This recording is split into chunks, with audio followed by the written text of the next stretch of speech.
Mhm.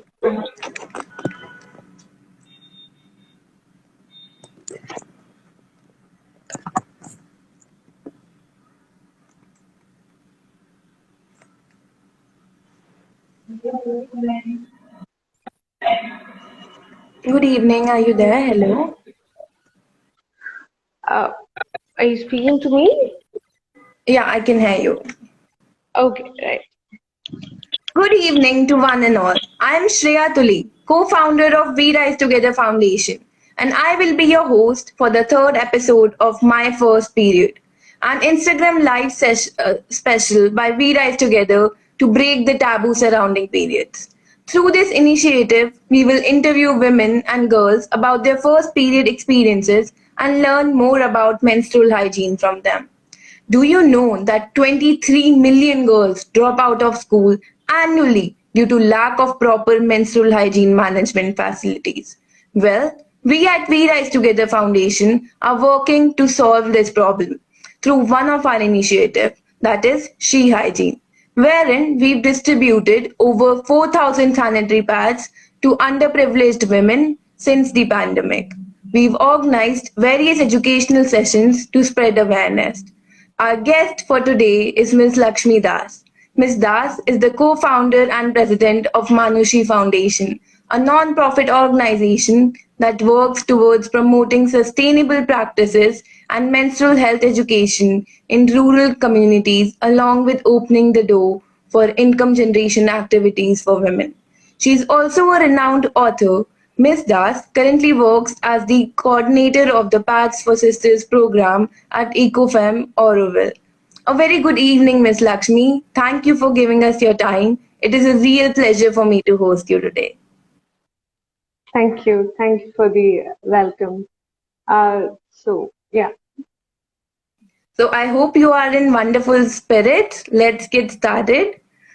To set an example towards ending this hesitation surrounding menstruation, would you like to start by sharing what your first period experience was like?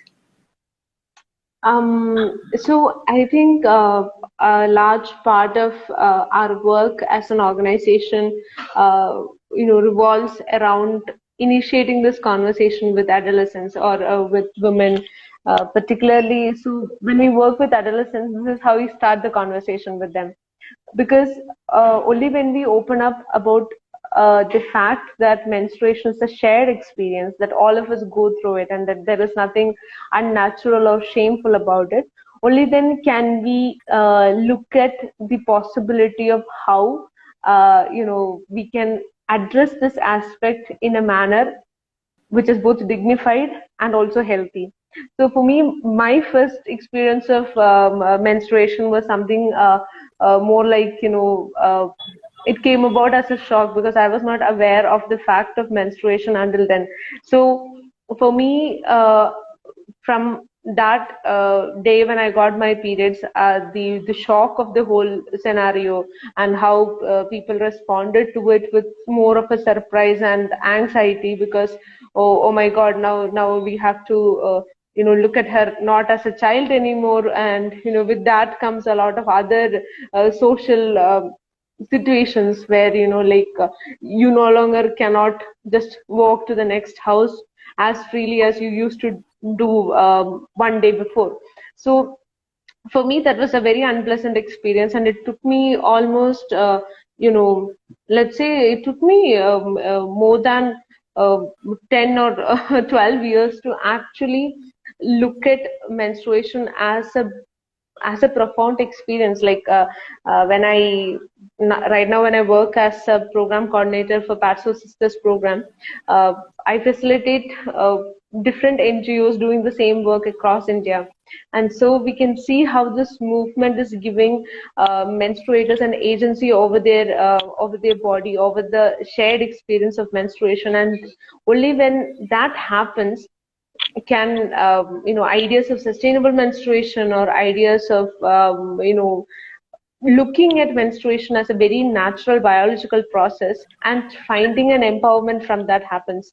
So for me, this was a whole journey of being completely uncomfortable about the whole aspect of menstruation to really looking at it more of as a very spiritual experience, where where like everything in nature, our body goes through the process of preparing for life, being going through that phase of maybe something more or less like a death in one sense, and then rebirth in another sense. So it's the wisdom of life and death that happens in a menstruator's body, and that wisdom is something that we need to you know hold on to as the strongest power that we have.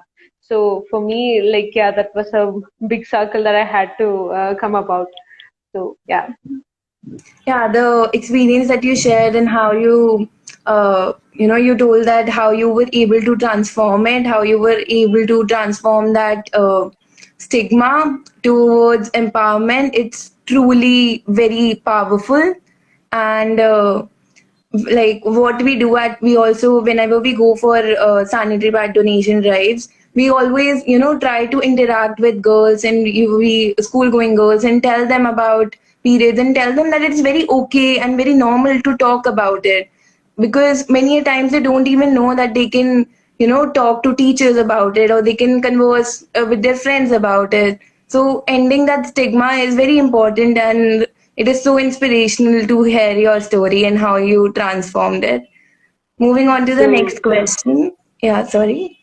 no, I was saying, like, even to say, the thing is, when you work with adolescents, or when you work with children who are just getting their periods, and give them an understanding that it is it's a very normal process, just like how you get a fever or how you get a stomach ache. It's quite natural that happens in your body. And when that happens, I think they grow up to be more powerful women, because they no longer feel ashamed of their bodies, and that is very critical. I think that's something that I personally feel from what my work has taught me from the field. Yeah, feeling confident about your body and the processes that your body is going through is very important. I agree. My next question to you is, so you work towards menstrual education and promoting sustainable practices in rural communities. I really want to know what your driving motivation was for founding Manushi Foundation, and could you share more about your organization? So for me, like, the founding inspiration is pretty much very personal journey, because when uh, I studied in, I did my graduation and post graduation in Cochin, and so uh, even before that, whenever I get my periods, so disposing the pads was more or less like, you roll it in a paper and you throw it out. So as long as you don't see it, as long as it's out of my sight, I thought, okay, that's it, that's all that you need to do, because that problem is solved. But once I came back to my hometown after my studies, and like, it was on the time when the pandemic started, and the panchayat authorities said that they will not be taking sanitary pad waste. So now the problem came, like, okay, what do we do with this thing? Because earlier the waste was gone from our side, and so the problem with my problem with the waste was gone. Now I had to directly deal with it. So which means I either had to burn it or I had to bury it. And burning it was something that caused me allergies, like both in terms of respiratory allergies and in terms of skin allergies also. So this but then putting it into the soil was something that I wouldn't do, because I'm quite aware of how this is plastic and how it would not decompose in the soil. So this put me into a very confused to say, what do I do with this? And that's when I was volunteering in Auroville in 2019. So at that time, when like, I came here, I was talking to my sister about something called cloth pads that Ecofem, an organization in Auroville, makes.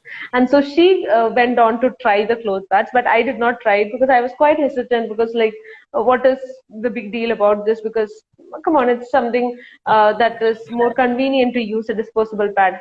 But and I told her, okay, Pooja, there is this problem. So it means, what do we do? And she said, I am using cloth pads and it's a good option. You go and try it first. So I went on to try cloth arts because there was an issue of waste management in my personal experience.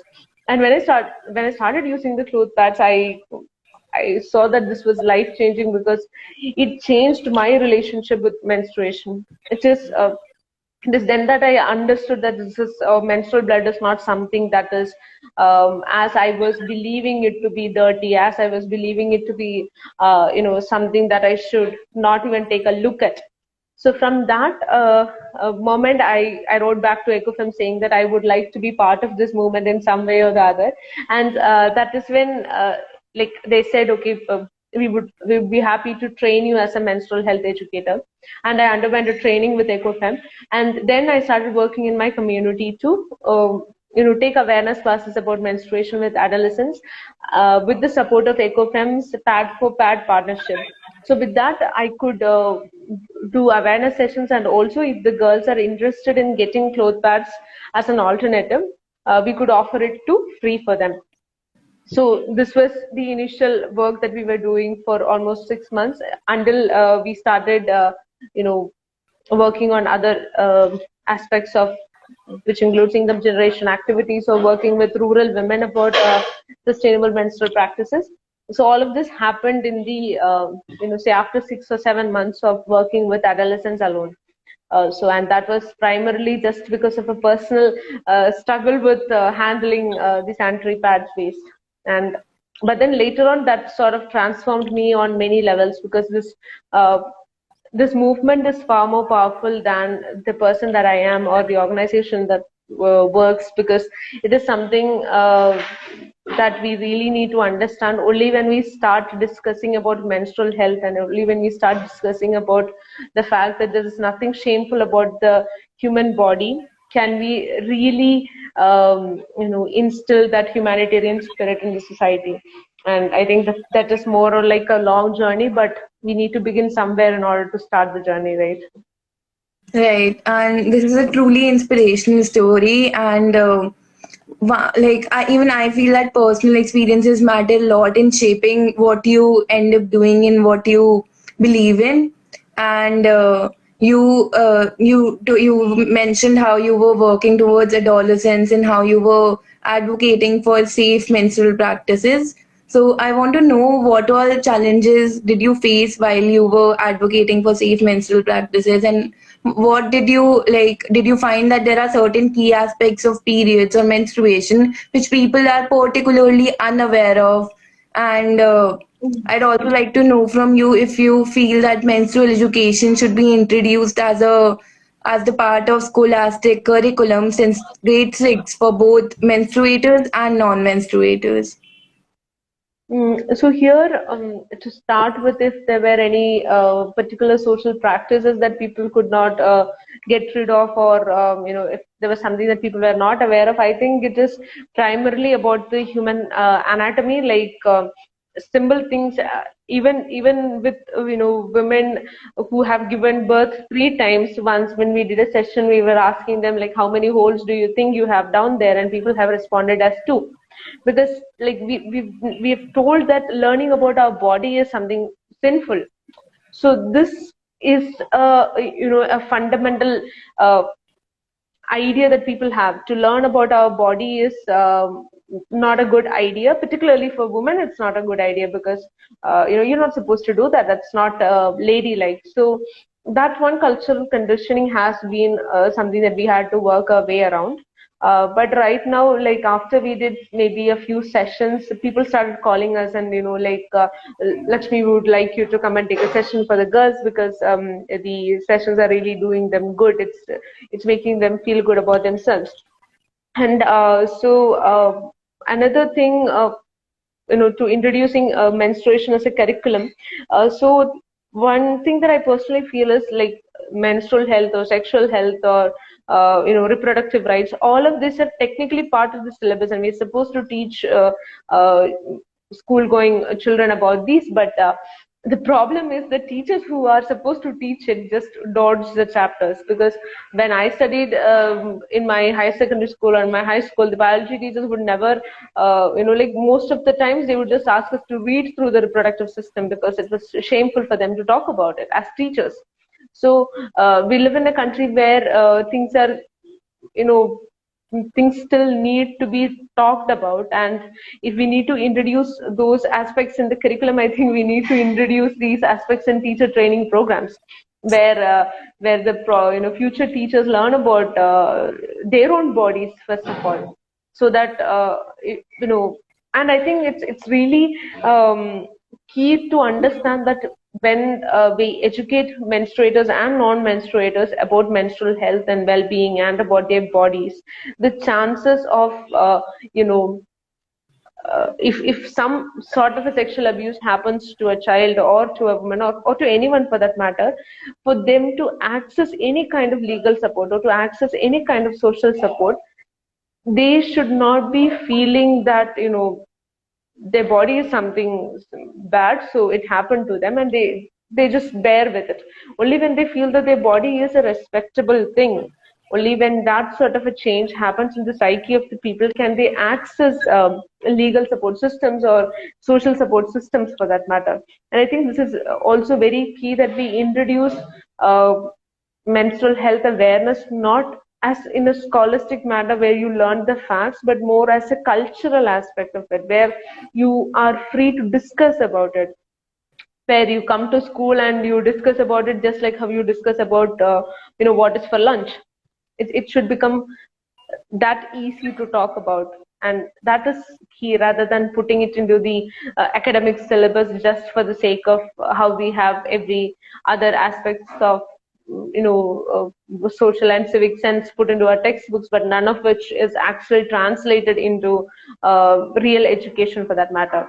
So I think it's more on the lines of conversations that we open up.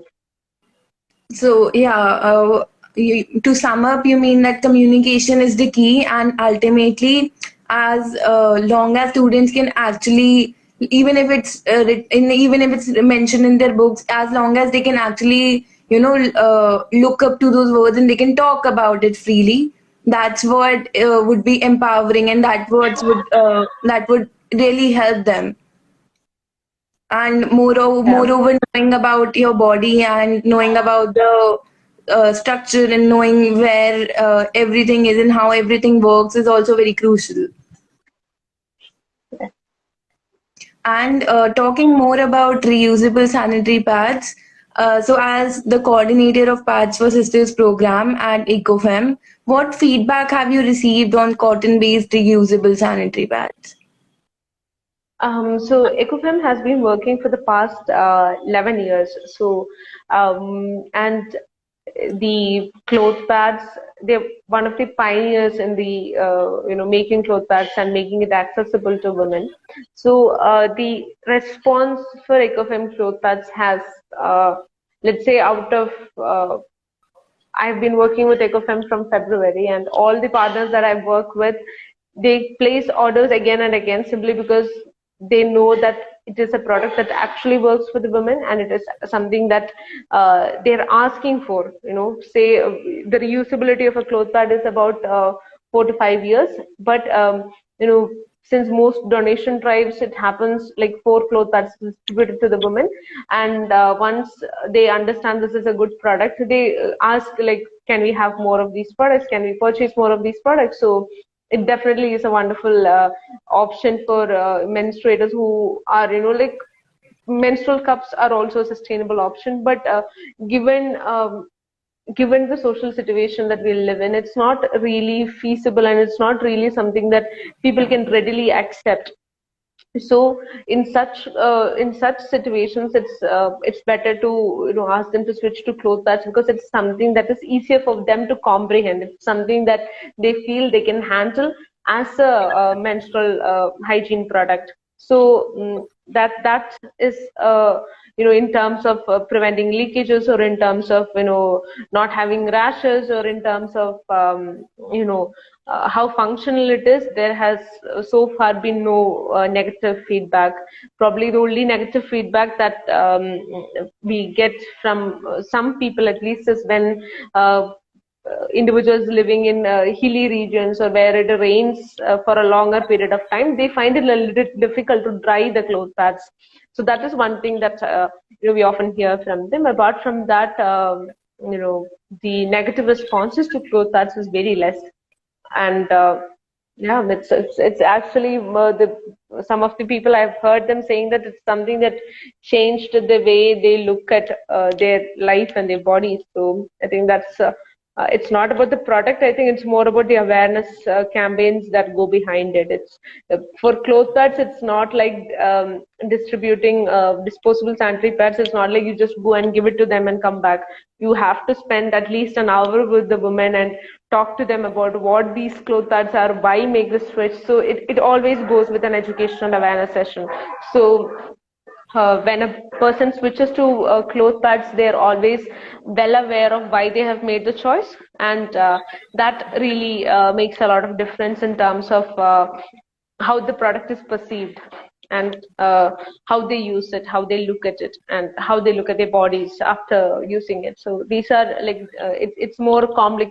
It's a little bit more complex than uh, distributing disposable sanitary pads. Like we have different government projects that do distribute disposable pads at schools or in different communities, but that never is accompanied with an awareness program. So yeah, cloth pads go with an awareness program always.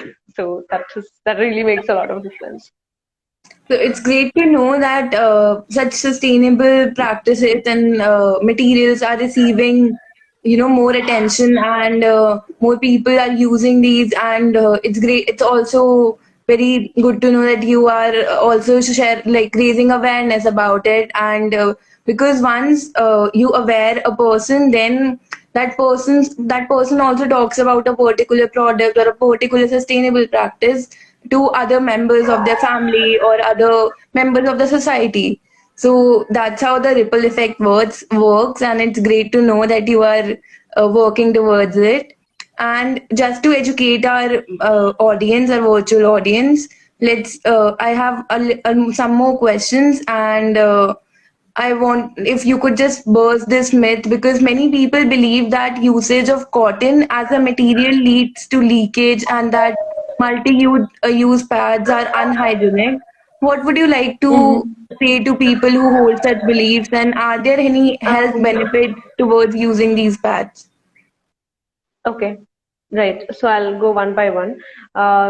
To using cloth pads as a menstrual absorbent, the leakage problem that people say comes from using just cloth as a menstrual absorbent, not as a cloth pad.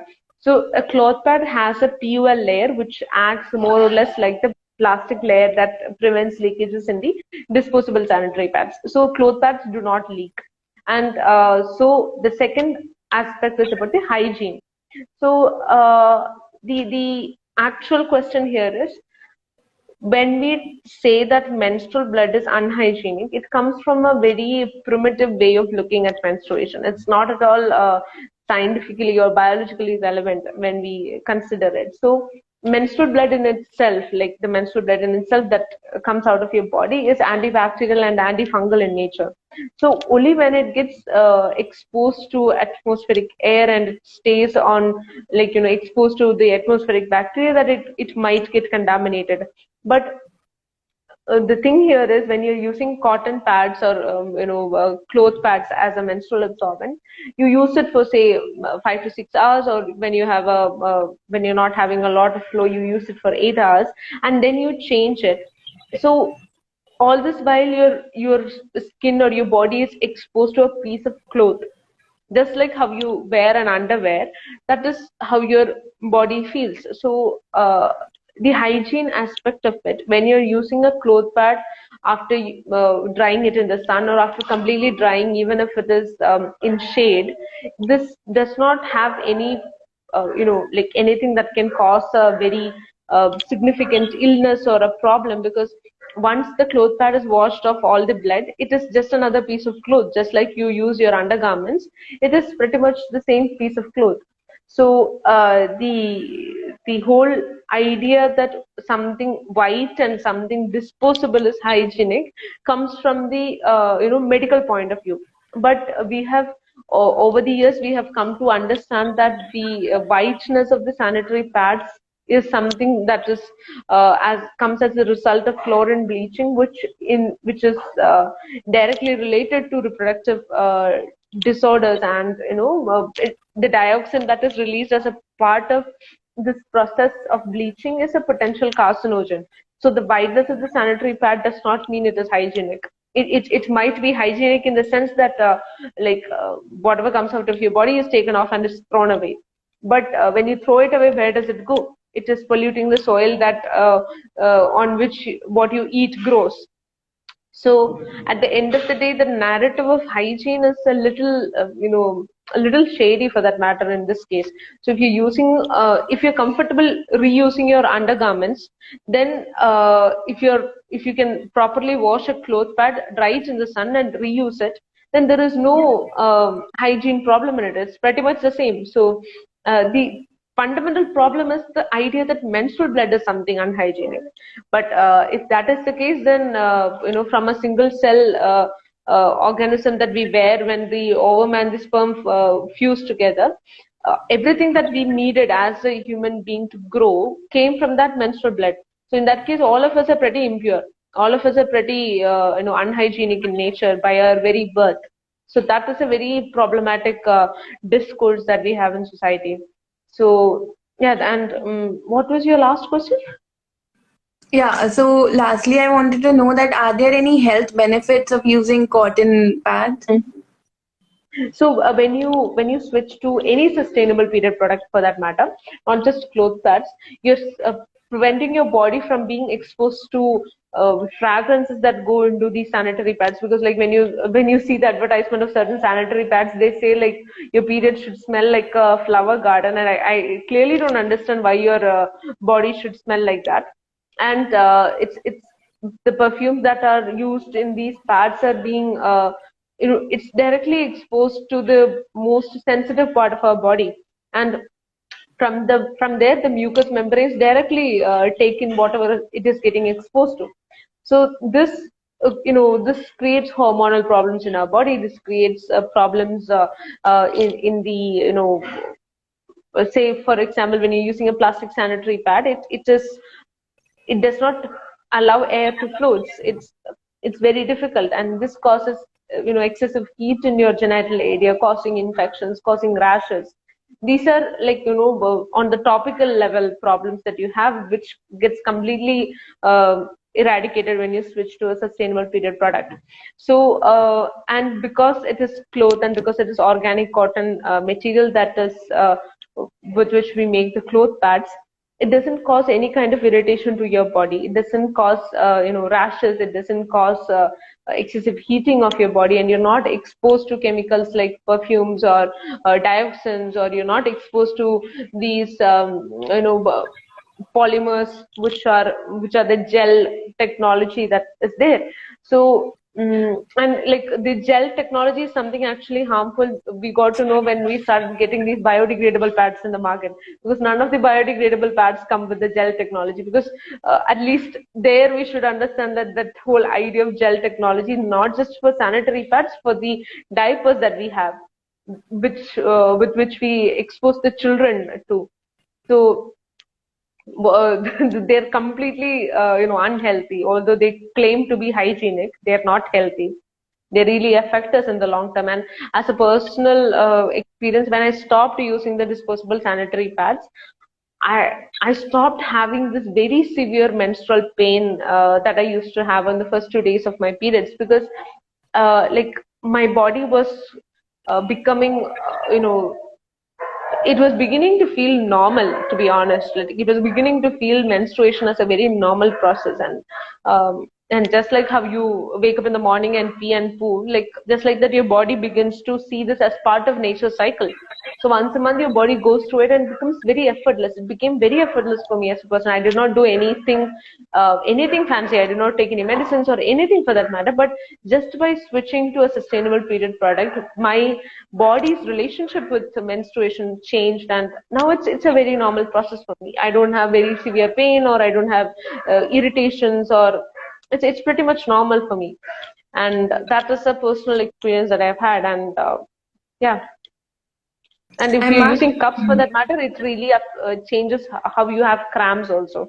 Like using a menstrual cup reduces the menstrual cramps that I have had. So that is something about menstrual cups from my side.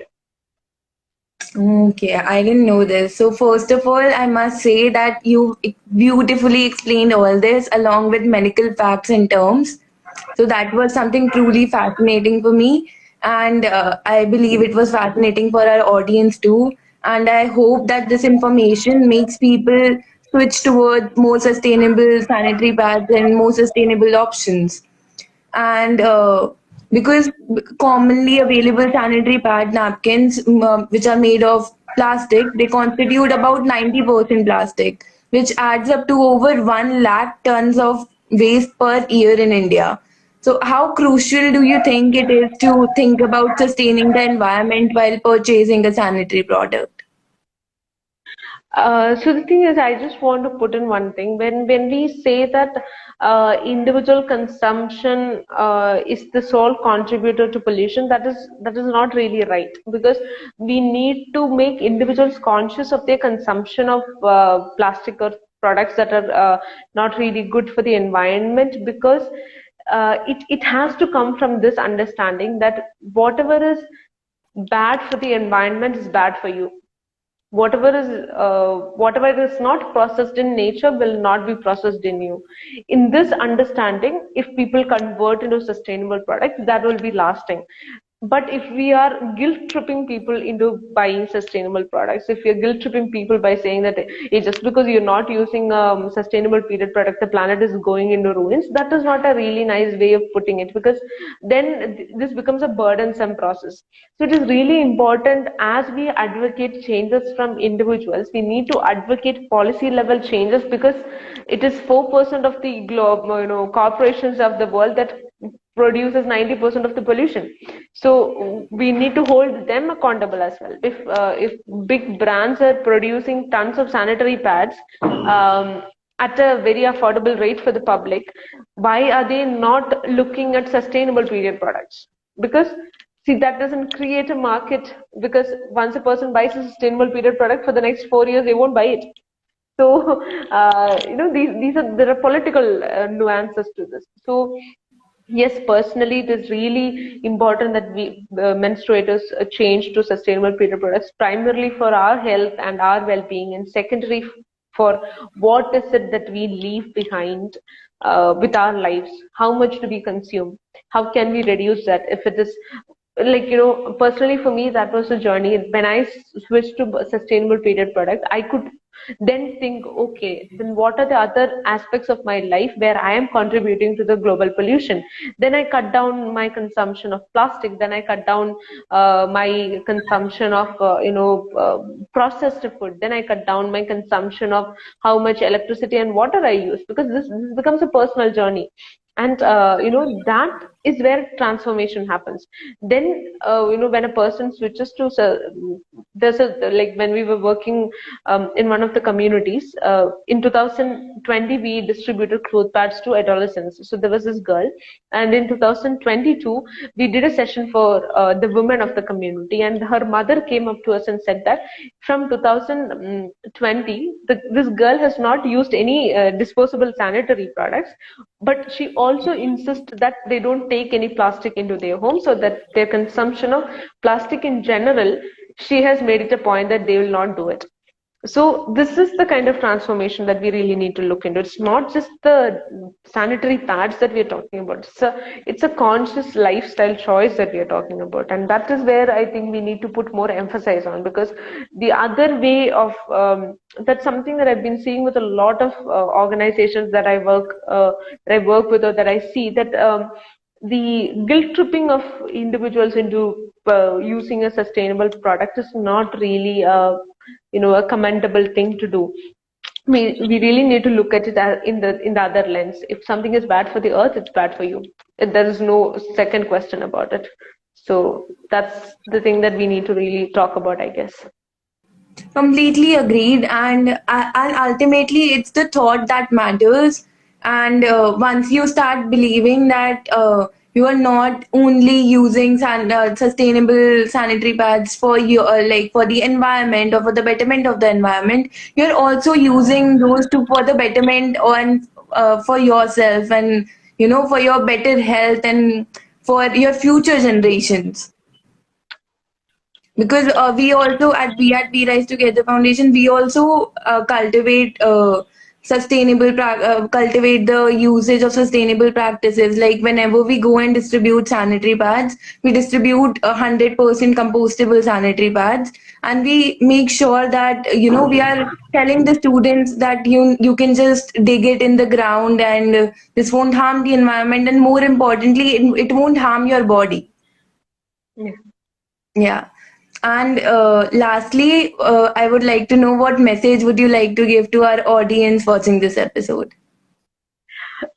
There's no message as such, because I don't look at myself as someone great to give a message, because uh, like for me, the only thing that I would say is, all of us are capable of doing little bit of uh, doing things that actually create a difference in our society. That might be a very small act, but we're capable of doing it, and I think that is where we need to focus on, because we might not win an award for the small thing that we do, but if we do it, that makes a lot of difference. And yeah, that's the only thing that I want to share, because um, sometimes in the whole capitalistic rush that we are in, we forget that individuals are powerful, that our voices matter, and when we slow down, that is a kind of resistance in itself. And when we slow down, we see what we otherwise miss, and when we see things, we can act on them. So probably the first step is to slow down a little bit and actually see what is going around, and see what you can contribute to. That's all that I would say. Oh, that is truly humble of you, and what a beautiful message. Thank you for sharing your invaluable experience with us today. I'm sure that we've taken a small step towards breaking the taboo surrounding menstruation through this episode of My First Period. We Rise Together Foundation is continuously working hard towards ensuring safe menstrual hygiene for all. So support us in this cause by donating through the details in the caption. If you want to volunteer in the organization or collaborate with us or reach out to Lakshmi ma'am, you can send a direct message and we will reach back to you as soon as possible. And Ms. Das, would you like to share about Manushi Foundation or give certain details for the Um, so audience to Man- contact? So Manushi Foundation, we have an Instagram page. So the work that we do basically is centered around two aspects. One is menstrual health education awareness and sustainable practices that our communities can adopt, and the other is the income generation activities, where we support women to produce items, and we help to market those products to a wider community. So we have a website which you can check out from our Instagram page, and we have an online store as well, so you can look at the products. They are made by women, and whatever when you buy a product, that profit directly goes to them, so we don't take any profit in that. And so yeah, that's the work that we do, and we're planning to scale up the projects a little bit so that we can support more people in terms of livelihood, and in terms of awareness, we are looking at how we can scale it up to the next level. So that is the work that we are doing currently, and it's a small team of people, so we're not really much, into updating the social media very regularly. So, but if there is something that you would like to work with us, or get to know more about us, feel free to contact me or Pooja, and we'll be happy to hear from you. Thank you, Ms. Das. Audience, don't forget to check out the social media handles of both We Rise Together Foundation and Manushi Foundation, and the websites too. Thank you for watching today's episode of My First Period. See you in the next one. Thank you so much, Ms. Das. Till then, namaste. Bye. Thank you. Bye bye. Thank you.